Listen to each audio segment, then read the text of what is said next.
Assalamualaikum warahmatullahi wabarakatuh. Bismillah, alhamdulillah, wassalatu wassalamu ala rasulillah wa ala alihi wa ashabihi wa mawala wa ba'du. Syukur alhamdulillah, marilah kita panjatkan kehadirat Allah subhanahu wa ta'ala yang telah memberikan kita kesempatan, memberikan umur sehingga kita masuk pada bulan Ramadan, dan alhamdulillah kita sudah masuk hari kedua di bulan Ramadan 1445 Hijriah. Insya Allah beberapa jam lagi kita akan melaksanakan buka puasa. Mudah-mudahan puasa kita, baik yang kemarin atau yang sekarang dan puasa-puasa kita ke depan, mudah-mudahan diterima oleh Allah subhanahu wa ta'ala, serta ibadah-ibadah yang lain yang kita kerjakan juga mudah-mudahan diterima oleh Allah subhanahu wa ta'ala. Amin, Allahumma amin. Sholawat salamullah mudah-mudahan tetap tercurah limpahkan ke junjungan kita Nabi besar Nabi Muhammad sallallahu alaihi wasallam beserta istri serta keluarga beliau yang telah menjadi sebab kita kenal kepada satu agama yang diridai Allah, yaitu agama Islam. Selanjutnya, pada kesempatan sore hari ini saya akan membacakan sebuah kitab yang berjudul Shahihul Adabil Islamiyah. Shahihul Adabil Islamiyah, yaitu bagaimana selayaknya orang-orang Islam ini bertata krama, beradab dalam segala hal, baik dalam segala ibadah mahdoh kepada Allah, baik kepada manusia, baik bermuamalah seperti jual beli dan sebagainya. Ini tercakup dalam kitab ini. Kitab ini dikarang oleh Syekh Wahid bin Abdissalam Bali. Mudah-mudahan bisa bermanfaat terutama untuk saya pribadi dan untuk para pemirsa sekalian. Jadi kitab ini yang pertama dimulai dari bab Adabul Istiqad. Adabul Istiqadi, adab atau tata krama bagaimana bangun tidur, tata krama bangun tidur. Yang pertama, zikrullahi indal istiqadi, menyebut Allah, ingat kepada Allah, berzikir kepada Allah ketika kita bangun tidur.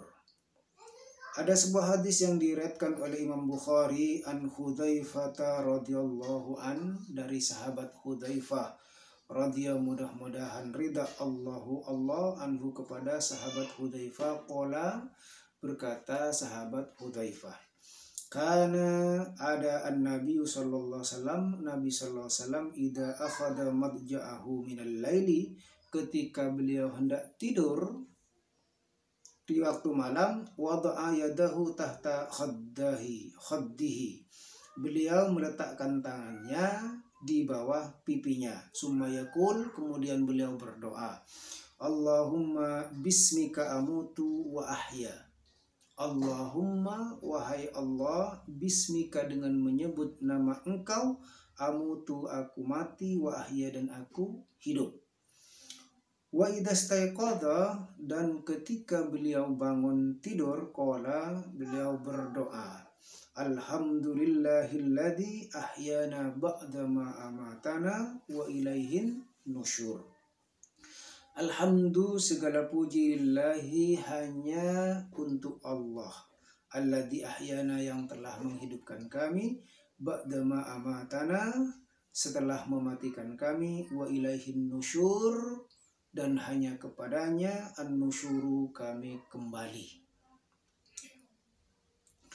Hadis kedua, fakku aqdis syaitani, melepaskan ikatan setan.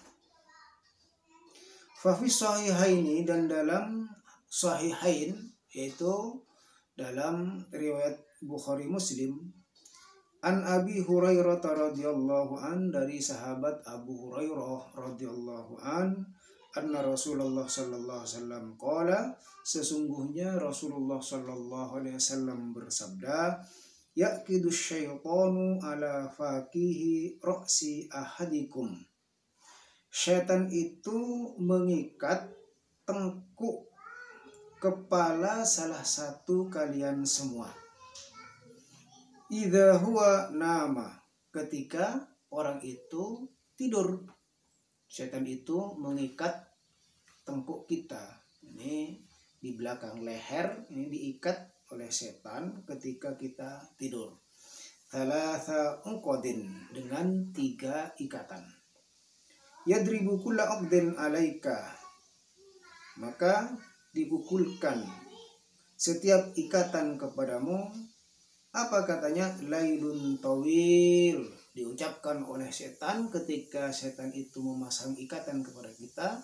Dia berucap ketika kita hendak tidur, dia berkata, lailun tawil, malam yang panjang, malam masih panjang, farqud, maka tidurlah engkau, jangan engkau bangun, tetap terus tidur, kata setan. Fa in istayqadha, maka jika orang itu bangun, fadzakarallaha, dan menyebut asma Allah, berzikir dengan membaca doa bangun tidur tadi, atau membaca alhamdulillah, atau zikir-zikir yang lain, inhalat uqdatun, inhalat, maka lepas, uqdatun, 1 ikatan. Jadi ketika pas bangun malam kita itu ingat kepada Allah Subhanahu wa taala, maka 1 ikatan terlepas, ikatan yang dipasang oleh setan tersebut. Fa in tawadda'a, maka jika orang itu berwudu, inhalat uqdatun, inhalat, lepas, uqdatun, ikatan, 1 ikatan. Bangun menyebut Allah Subhanahu wa taala, sudah lepas 1 ikatan. Kemudian orang itu berdiri dan langsung berwudu, maka ikatan yang kedua akan juga lepas. Fa in shollat inhalat uqdatun, fa in shalla, maka jika orang itu sholat, inhalat uqdatun, inhalat, lepas, uqdatun, ikatan. Jadi ketika bangun tidur berzikir, setelah itu mengambil wudu, setelah itu sholat, maka semua ikatan yang diikat oleh setan yang 3 macam tadi terlepas semua. Kenapa? Dengan sebab kita menyebut nama Allah, berzikir kepada Allah, dan mengambil wudu serta langsung sholat.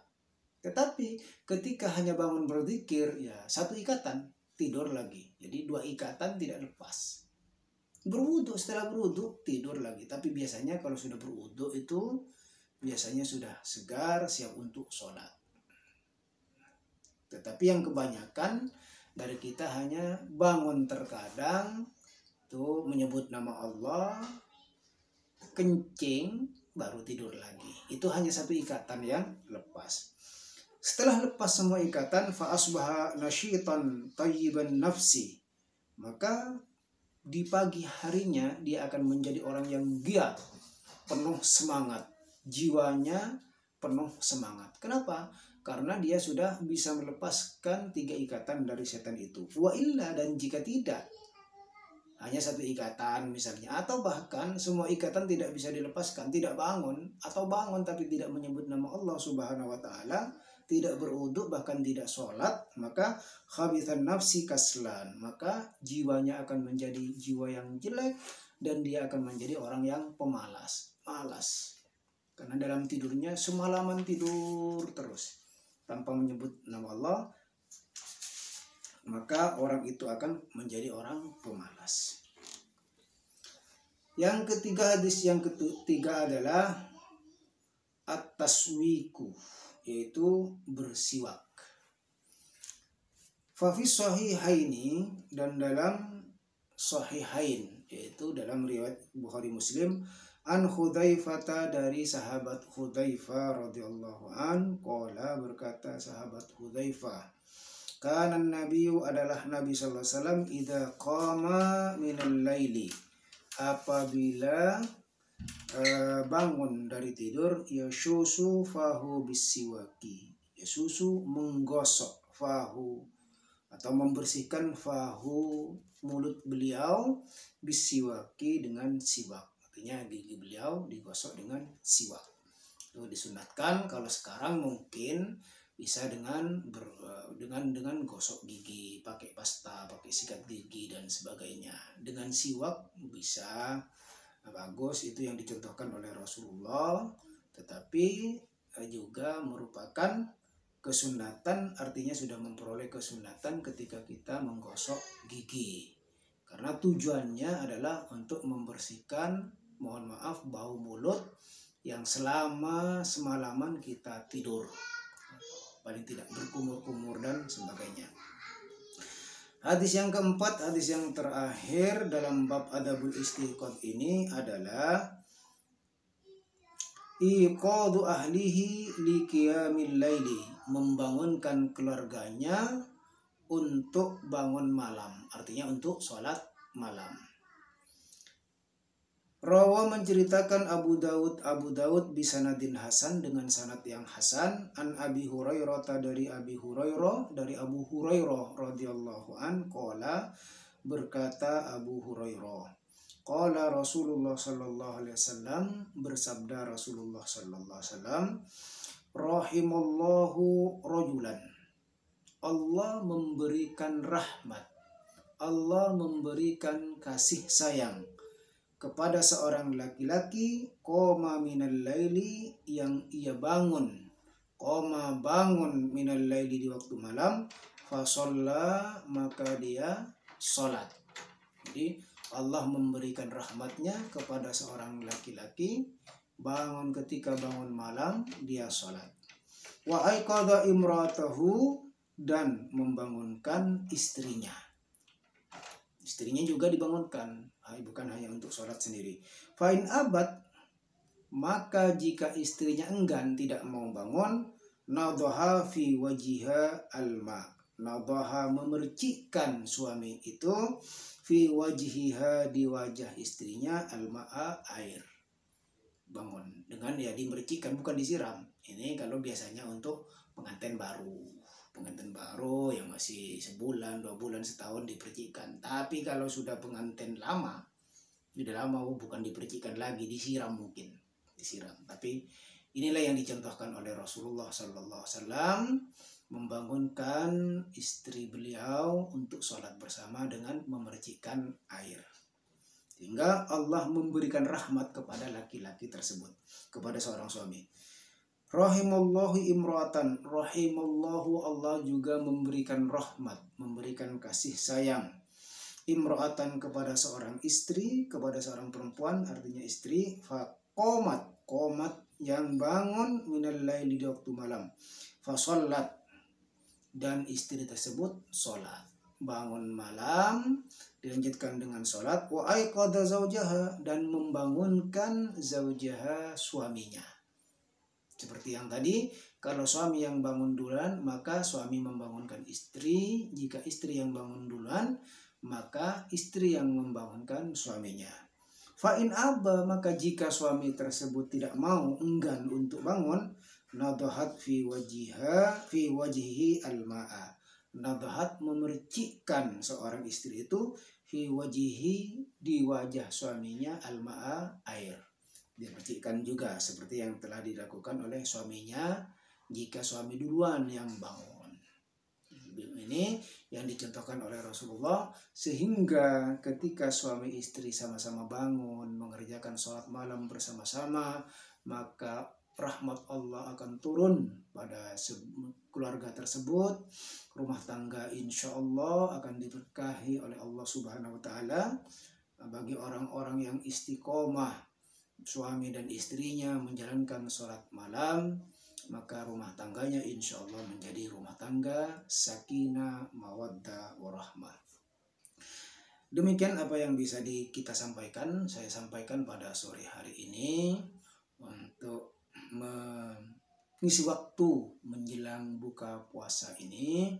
Mudah-mudahan bisa bermanfaat, terutama untuk saya pribadi dan untuk pemirsa sekalian, dan insya Allah akan dilanjutkan dengan bab-bab yang lain pada waktu yang sama, insyaallah, insyaallah.